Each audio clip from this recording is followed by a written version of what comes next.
All right, class. Well, this is the final review or the final unit review for the Algebra 2 semester exam. This is Unit 5. We've already done Units 1, 2, 3, and 4, so let's go ahead and jump into 5, which is dealing with radical functions. Let's get started. So let's go ahead and take a look at this problem here. It says, given the parent function f of x equals the square root of x. Okay, so let's go ahead and write that out. We'll say f of x equals the square root of x. Write out the equation after the function has been horizontally compressed, okay, by a factor of 1/2, and then vertically stretched by a factor of 3. So horizontally, I'm just going to abbreviate it here, horizontally compressed, okay, means that from left to right, we're actually squashing something, right? And we know that's going to be the same thing as vertically stretched. Okay, so horizontally compressed, so we'll say HC of 1/2 would be the same thing as vertically stretched by 2. Because I know typically we talk about vertical stretches, right? It's how we're multiplying by a number greater than 1, or vertically compressed by multiplying by a fraction. So we have to be very careful with the vocabulary here. So we have a vertical stretch by 2. And then in the problem itself, we have another vertical stretch by 3. So what we're really seeing here is we're seeing f of x equals a vertical stretch of 2 times a vertical stretch of 3 of the square root of x. So we essentially are having f of x equals 2 times 3 is 6 square root of x. So the trick in the trap here, guys, is that they talk about this being horizontally compressed. You have to be careful. Horizontally compressed is the same thing as vertically stretched. But you have to take that factor. If it's 1/2, then it'll be 2. If they had said 1/3, well, then that would be vertically stretched by 3. If they had said 1/5, well, that would be a factor of 5. Okay, so go ahead and take these, and you're going to apply this to the next set of coming problems. Let's do one more together, though. So it says here again, we have the parent function, f of x equals the square root of x. So we'll say f of x equals the square root of x. Write out the equation after the function has been horizontally compressed. So horizontally compressed by 1/5 is the same thing as vertically stretched by 5. Okay, so we have this 1/5, but we know it's going to end up being a multiple of 5, right? Because we want to talk about vertical stretching. And then we have a vertical stretch by 6. So really what we have is f of x equals a factor of 5, right? A vertical stretch by 5 times the other vertical stretch of 6 square root of x. So we would essentially finish off with f of x equals 5 times 6 is 30 square root x. Okay. If you have any questions on this, guys, please go back, rewind the video, see what you guys can see on there. And then if you still don't know, please ask me any and all questions. But let's go ahead and move on. So this is going to be a student practice question for you guys. So you have a horizontal compression by 1/3 and a vertical stretch by 7. Go ahead and follow the same instructions and steps as the last one. And you've got another one where it's a horizontally compressed by 1/3 and then vertically stretched by 5. Same rules apply, nothing's changing. Let's move on. So solve for x here. Oh man, these are such cool problems. Because what it does here is it incorporates what we know of radicals and quadratics. So when we're solving this, we have the square root of x minus 1 plus 3 equals x. And so we're trying to solve for x. So the problem is we have this radical here. And this radical is what's messing it up. And so we already know to undo a radical, we can simply square both sides. Well, before I square both sides, I want to make sure that I move that 3. We want to make sure that we isolate the radical first. So I'm going to subtract 3 from both sides. I'm going to get the square root of x minus 1 equals x minus 3. Okay, so now we've isolated the radical. So let's go ahead and square both sides. So I'm going to square here. Now when I square the right side, I need to make sure that I put everything in parentheses because everything's being squared there. Square root, simplify out. I get x minus 1 equals, well, x minus 3 squared. Okay, I'm going to need to set up, that's the same thing really, and I'm already getting ahead of myself, but that's the same thing as x minus 3 times x minus 3. So really what we need to do is set up our box method. Okay, so we'll say x minus 3 and x minus 3. When we do this, x times x is x squared, x times negative 3 is negative 3x, x times negative 3 is negative 3x, negative 3 times negative 3 is a positive 9. We can then need to combine our like terms here. So we're going to get x minus 1 equals x squared. Negative 3x minus 3x is negative 6x plus 9. Okay. Well, we still haven't solved for x here. We have x's everywhere. We want to make sure that we can move everything and set everything to 0. So let me rewrite this, and we can do that right now. So we have x minus 1 equals x squared minus 6x plus 9. So what we can do next is, well, let's move this x by subtracting him out. And so these simplify out. So we have negative 1 equals x squared, negative 6x minus x is negative 7x plus 9. And we add 1 to both sides.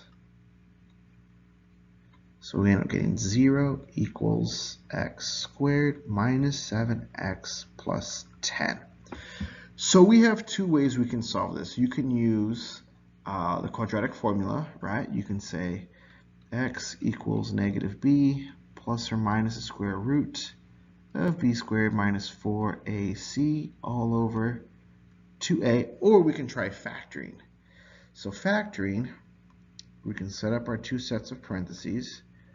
We know that x and x gives us x squared, and you guys like your little x method, right? Where we're looking for two numbers, added or subtracted give us negative 7, but multiplied give us 10.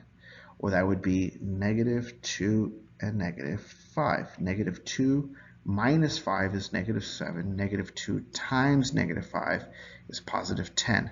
So we have negative 2 and negative 5. And this all equals 0. So we found the factors, but we still haven't solved for x yet. To solve for x, we need to take each one of these factors and set it equal to 0 and solve. So we would say x minus 2 equals 0. You add 2 to both sides. We get x equals 2. There's an answer. On the other side, we say x minus 5 equals 0. Add 5 to both sides. We get x equals 5. And we get an answer. So you also just want to test these real quick. We can take that 2, plug it into the original. All right, and we can say that we would have 2 minus 1 is, okay, is what's happening. 2 minus 1 is 1. The square root of 1 is 1. And then 1 plus 3 is 4. And if we put that 2 in for x, well, that doesn't work. What I mean by that, let's go ahead and see this here. Square root of 2 minus 1 plus 3 equals 2. Well, square root of 2 minus 1 is the square root of 1 plus 3 equals 2. We know the square root of 1 is 1 plus 3 does not equal 2. This is an extraneous solution. We've talked about those in the past. Let's look at 5. If I put this 5 in there, the square root of 5 minus 1 plus 3 equals 5. 5 minus 1 is 4. Square root of 4 is 2. Plus 3 equals 5. This works. So we only have one possible solution. So you do need to check these. Hint, hint, you are going to have extraneous solutions on your practice problems and probably on your test as well. So let's go ahead and move on. You'll do the same steps here. I'll get you started. All right, and we'll say the square root of x plus 6 equals x. We'll subtract 6 from both sides. Square root of x plus 6 equals x minus 6. And then you're going to want to square both sides. Okay, so setting up that box method of x minus 6 times x minus 6. Okay, I'm going to go ahead and stop here. I'll let you guys finish this off. Just be forewarned, you are going to get an extraneous solution. So when you do solve this, you will get an extraneous solution. You shouldn't get any decimals or any fractions. You'll get all whole numbers on this, guys. And then you have this one as well. And this is the exact same steps. So please be forewarned that you are also going to get an extraneous solution on this one. Okay, if you have any questions, please send me a message in Teams, but I'll also be popping through y'all's rooms. All right, and the last one here says identify the domain and range and the intercepts of the inverse of the function below. Inverse. Okay, so we got to be careful here, and you have to be very well aware of what they say inverse. Remember, we have to switch our x and our y and solve for essentially our y value, right? Our inverse value. So when we do that, we're going to have x equals the square root of y plus 6 and then plus 3 on the outside of the radical. Be very careful with that. Sometimes students like to blend those in and they start adding things inside when they shouldn't. So that plus 3 is on the outside. I want to isolate y, so I'm going to subtract 3 from both sides. So I get x minus 3 equals the square root of y plus 6. From there, I'm going to square both sides. Okay, so we know that the square and square root simplify out. Here, what we can do is there's two different things we can do here. We can already start like squaring this out, but we're actually going to leave it the way it is. I'm going to leave it as x minus 3 squared equals y plus 6. And the reason we would do that is when we have to graph this, it doesn't matter if we put this into Desmos, it doesn't matter whether we expanded it or not. And it also would be in our best interest to leave it in vertex form. Okay, and we'll talk about more in just a bit, but let me go ahead and finish this off. We'll subtract 6 from both sides. And I'm going to flip things around a little bit. I'm going to say that this is y equals x minus 3 squared minus 6. And this would be our inverse here. You can plug this into Desmos, see what the graph looks like, but let's go ahead and actually sketch this out. I know that my vertex is going to be at 3, 1, 2, 3, negative 6, 1, 2, 3, 4, 5, 6, right here. Okay? So you'll see that there, and then we know that the graph, I don't have a negative here in the front, so it's going to go up. And this is why I left it in that vertex form. Okay, this is why I left it in that vertex form, because I don't want to have difficulty graphing again. You can use Desmos, but you know how I am. I like to push you guys and do things by hand as well. So when we talk about domain and range, well, domain is how far to the left and right are we going? Well, we're forever going to go to the left, so that would be negative infinity to infinity, and you guys know that's all real numbers. And then our range is how far up and down we go. Well, the lowest we go is negative 6. The highest we would go would be infinity. So we would say from negative 6 to infinity, or you could also say it as y is greater than or equal to negative 6. And that's your domain and range. Okay? To solve for your intercepts, okay, that's where the line is crossing that x-axis. Okay, that is when y is 0. So what you could do here is you can say y equals, actually, let's take that back. We're going to erase that. And we're going to say 0 equals x minus 3 squared minus 6. Okay? And what you can do here, you can actually solve for x. To do that, you want to isolate x. So you can add 6 to both sides. We get 6 equals x minus 3 squared. Take the square root of both sides to simplify. We simplify those out. We get the square root of 6 equals x minus 3. And then you add 3 to both sides. And so what happens here is we get the square root of 6 plus 3 equals x.